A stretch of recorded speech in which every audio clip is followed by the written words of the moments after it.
From the headquarters of Telesur English in Quito, Ecuador, this is From the South, and I am Soini Gray.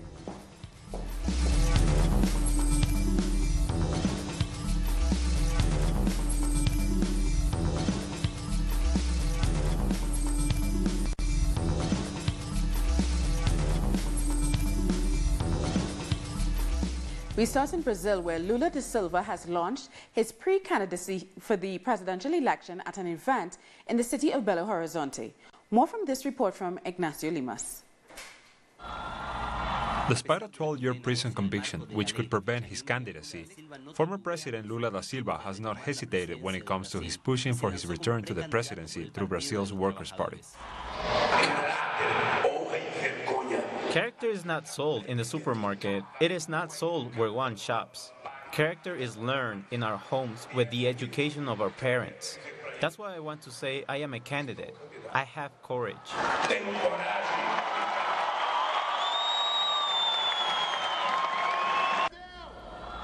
Before a packed room, the overwhelming favorite, according to surveys on the 2018 presidential elections, denounced the military intervention in Rio de Janeiro and the regression of social policies under Michel Temer. It's an attack by the Brazilian judicial system, a totally superficial conviction and unacceptable for a former president of the republic. There is blatant political persecution in this country, and we need to unite to fight against this coup government, which is totally against labor laws and social provisions. The unanimous vote from the Porto Alegre Tribunal in favor of extending the conviction against Lula does not allow for the possibility of overturning the decision. Nevertheless, the defense will appeal in every instance possible, including before the UN. Lula saved me from hunger, helped me to pull my children from hunger. Now my children have many things, and I am thankful to Lula. That's why I am here, to pass on all my strength. There are many people talking badly about Lula, but I do not believe those people, and I'll fight with him. Where he is, I am following. Lula da Silva will continue his caravan, meeting with people in the southern part of the country. Unions and movements will accompany him, supporting him throughout the streets and demanding his right to run as candidate for Brazil's presidency. Now to Venezuela, where the opposition coalition has announced it will not take part in the coming presidential election.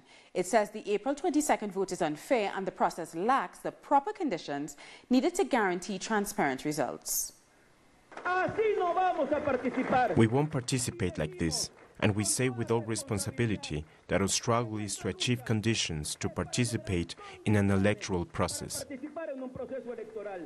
And President Nicolas Maduro has responded to the opposition coalition, saying that the election will be held with or without them. He also called for snap legislative elections, proposing to bring them forward by nearly 2 years. They coincide with the presidential poll. Venezuela needs a new national assembly, a new legislative power that represents the whole country, a national assembly that works. There will be elections in Venezuela. I'm calling to add the election for the National Assembly to the presidential elections to anticipate the parliamentary elections, as it's done in Europe and in many places of the world.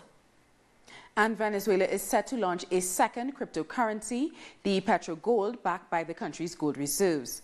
President Nicolas Maduro made the announcement in a televised speech on Wednesday night. On Tuesday, he announced that US $735 million was raised during the pre-sale of the Petro. Venezuelan Foreign Minister Jorge Arreaza is in the Congo as part of his dignity tour across Africa. Arreaza met his counterpart, Jean-Claude Gokoso. The two discussed new bilateral working arrangements and South-South cooperation, especially between Latin America and Africa. He also made a floral offering at the mausoleum of Marian Ngouabi, former president of the Congo. We couldn't come to Brazzaville and not pay tribute to Marian Ngouabi. All the African leaders who fought for liberation and equality are also heroes of the Bolivarian Revolution. Former President Hugo Chavez taught us to support liberation, independence and equality in Africa. Right now, we need to unite. That's why I'm calling on the Workers' Party to work together with the PSUV, so we can continue the legacy of our heroes. After yesterday's huge march by unions, social groups and political parties in Argentina's capital, Buenos Aires, a new opposition movement has formed to protest against Mauricio Macri's government. More details in the next story. After the mass mobilization from worker unions on Wednesday, many people are calling for more resistance in Argentina against the policies of Mauricio Macri.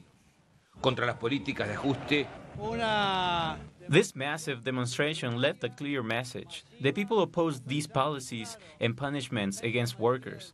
We are against destruction of our livelihoods. President Macri must listen, but until now, he hasn't. Thousands of people have been calling for an end to the massive layoffs happening daily that hits the poor hardest. This movement has consolidated as a space for workers to fight, and it will surely be the one leading the social struggle in Argentina. We cannot stand any more inflation, and we don't agree with the salaries proposed, which are way below inflation levels. We won't tolerate social and economic policies that try to lower our salaries.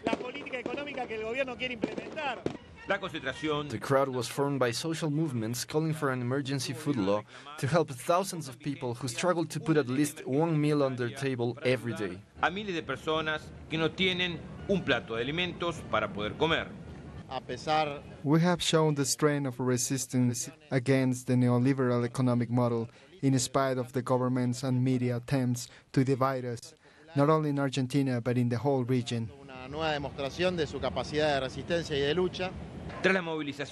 After the demonstrations, union leaders agreed that forming an opposition movement against the conservative government of Mauricio Macri is a good idea. They warn that they'll stay united and that there will likely be a general strike in the future.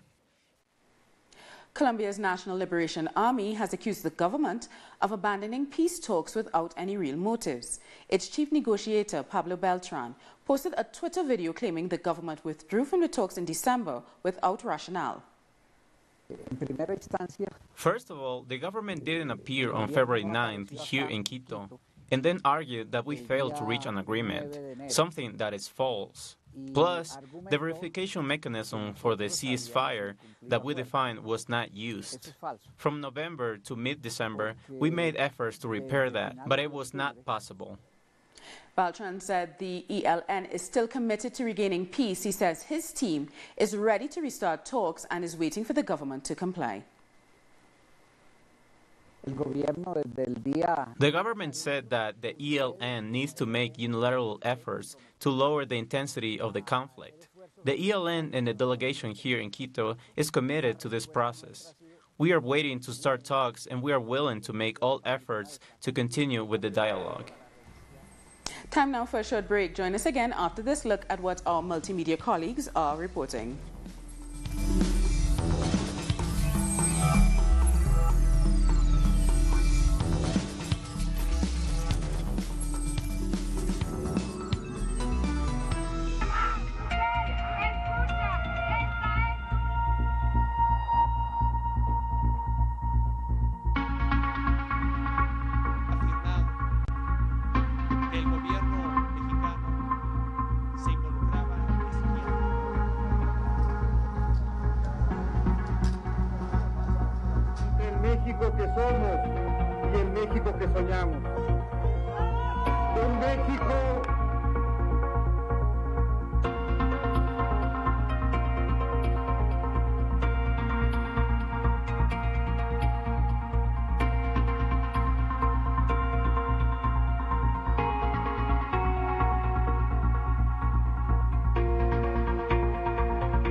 Welcome back. An Inter-American Commission on Human Rights is meeting in Colombia. Our correspondent, Lorena Hoyos, was there for the opening ceremony. A special session of the Inter-American Commission on Human Rights has begun in Bogota. President Juan Manuel Santos was present during the inauguration. He was joined by government representatives and the president of the IACHR. President Santos said that the session was a historic moment for the country, given the current that Colombia is going through. So far, it's been established that Colombia will not be included among the subjects to be discussed, as it is the host nation.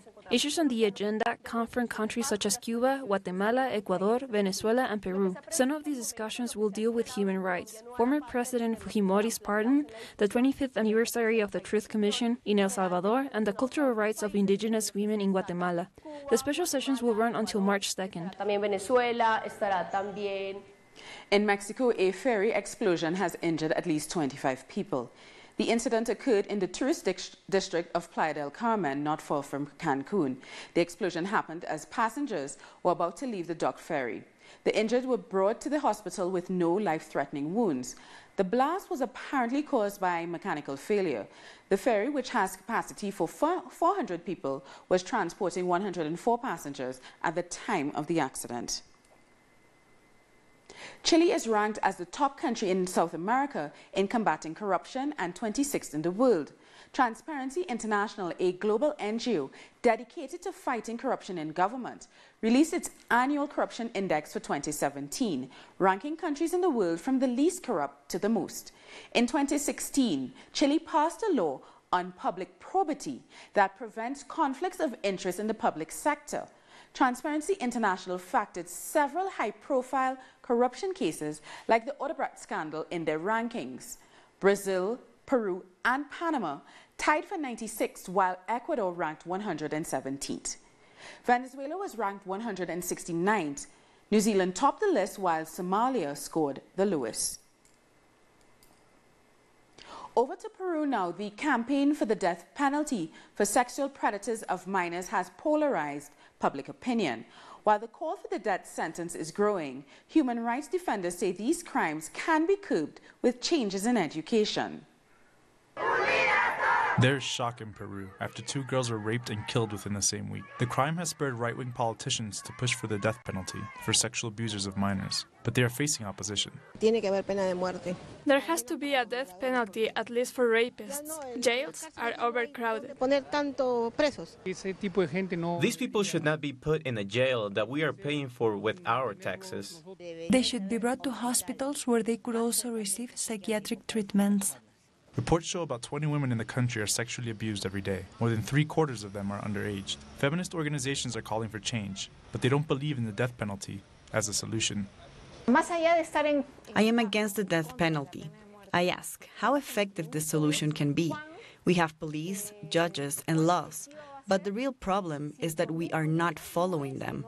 The problem is that there is impunity and corruption. The Ni Una Menos movement, which means not one less, says the problem comes from the structures of society. People say those who rape children are sick, but it's not always like that. These situations come about because men live in a patriarchal society that has taught them they have the right over a woman's body. Demus, a non-governmental organization, is demanding the government strengthen sentences for sexual abuse, which is currently capped at 8 years imprisonment. But it says women need to play their part too. Before we propose the death penalty as a solution, girls need to have access to sexual education as a tool to avoid abuse.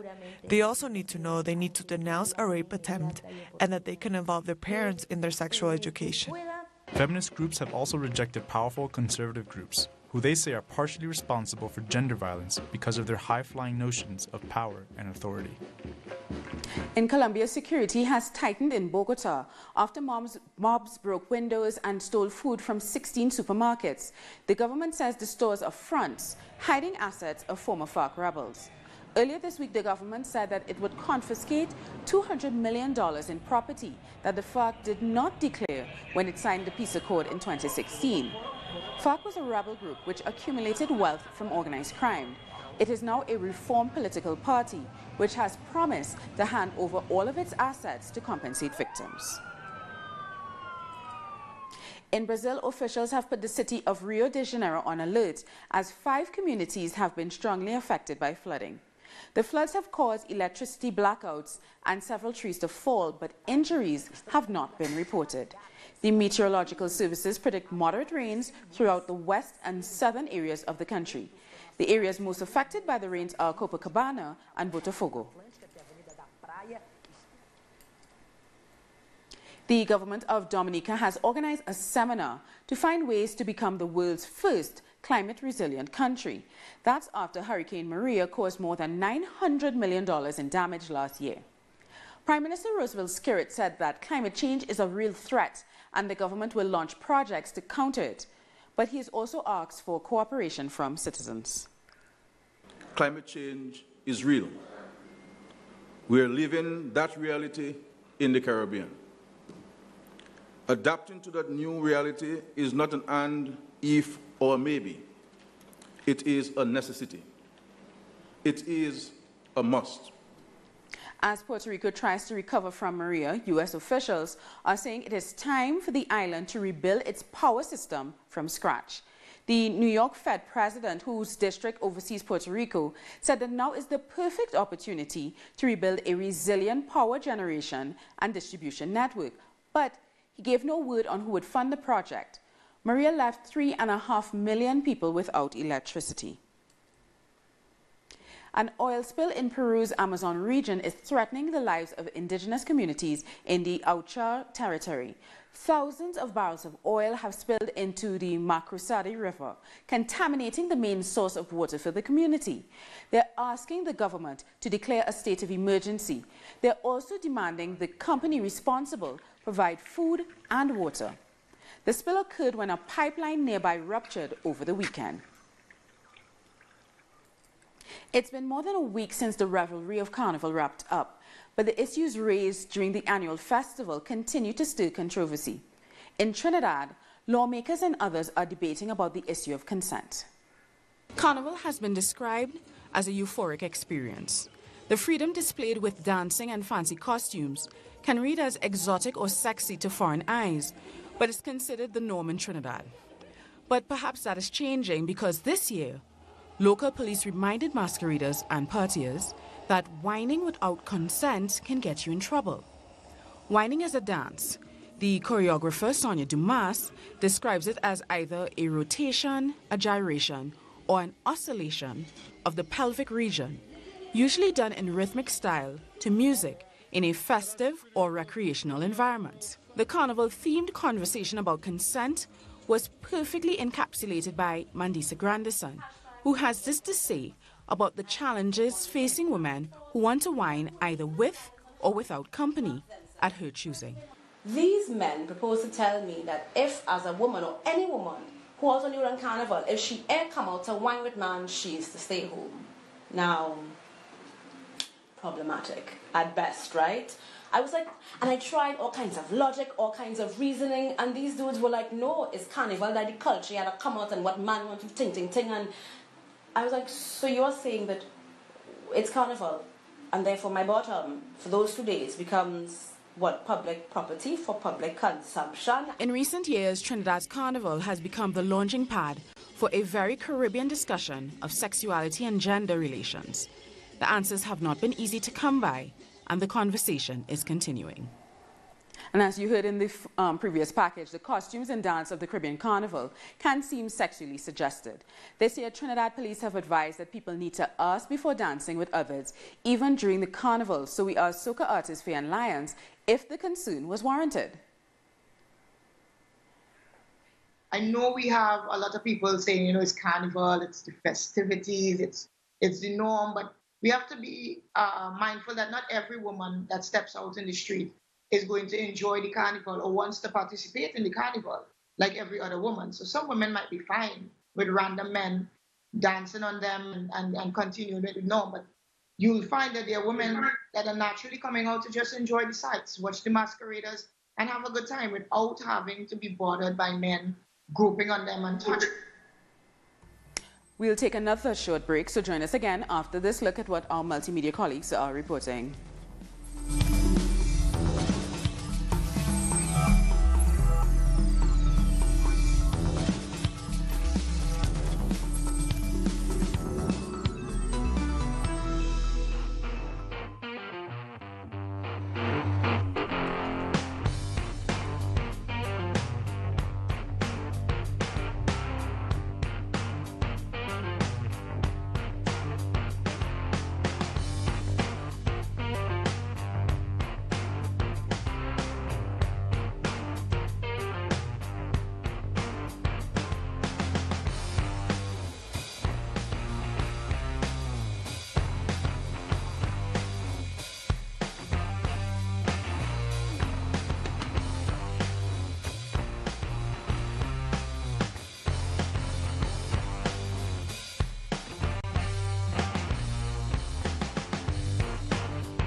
Welcome back. There were protests in the Gaza Strip today to support Palestinians in Israeli jails. Our Noor Harazin reports. A Palestinian man died in Israeli custody today.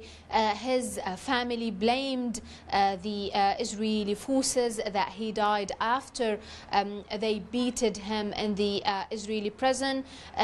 Because of this, news clashes erupted between Palestinian youth and Israeli forces in different cities and towns in the West Bank. According to the Palestinian medical sources, several injuries were reported, some of them by tear gas and rubber bullets. Meanwhile, here in the Gaza Strip, despite the fact that the situation is calm on the ground, however, again and again for the third day in a row, Israeli naval forces attacked Palestinian fishermen off the coast of Gaza City, forcing them to evacuate to the shores of Gaza. No injuries were reported, however, they were forced to flee the area immediately.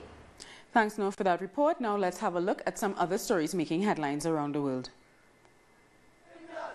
Hundreds of African migrants have marched outside an Israeli prison after 7 Eritreans who refused deportation were imprisoned under Israel's new migration law. Protesters said they were on hunger strike and chanted, "We are not criminals, we are refugees." We are in a hunger strike, and today we are in a demonstration to urge to release them, at least to collect their personal belongings and to treat refugees humanity, morally, dignity. Thousands of pensioners have protested outside the lower house in Madrid, demanding higher pensions and better social security. The demonstrators consider this year's 0.25% increase in pensions to be insufficient to keep up with inflation. US President Donald Trump has said he's considering pulling federal immigration enforcement agents out of California, which declared itself a so-called sanctuary state, limiting local police cooperation with the US authorities enforcing immigration policy. Trump warned he could cut vital help from Washington and prompt a crime wave. It's a disgrace. The sanctuary city situation, the protection of these horrible criminals, you know, because you're working on it. And the protection of these horrible criminals in California and other places, but in California, that if we ever pulled our ice out, if we ever said, hey, let California alone, let them figure it out for themselves, in 2 months they'd be begging for us to come back. They would be begging. And you know what? I'm thinking about doing it. Hundreds of people have gathered in the main square of the northern Syrian town of Afrin, celebrating the arrival of Syrian pro-government troops into the area. They're there to help push back the Turkish offensive against the Kurdish YPG. The Turkish army launched Operation Olive Branch on January 20th.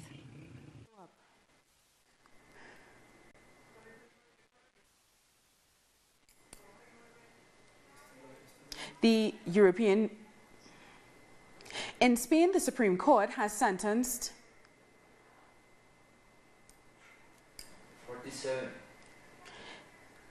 The residents of the Mexican town of Petro have paid tribute to their local hero, Germán Vázquez Rubio, who created the guitar featured in the Disney film Coco. 65-year-old Vázquez Rubio gained international recognition as the creator of the guitar featured in Disney's 2017 hit. Coco, the animated film, has received positive reviews and boosted the small town's guitar sales as well as its tourist industry.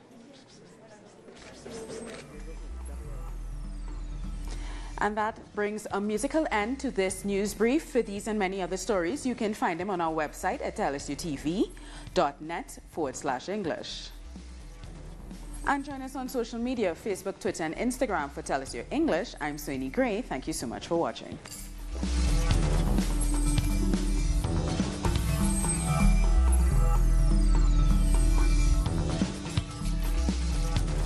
During all this time, they have been with us to report the realities shivering the world, supporting and sharing our victories.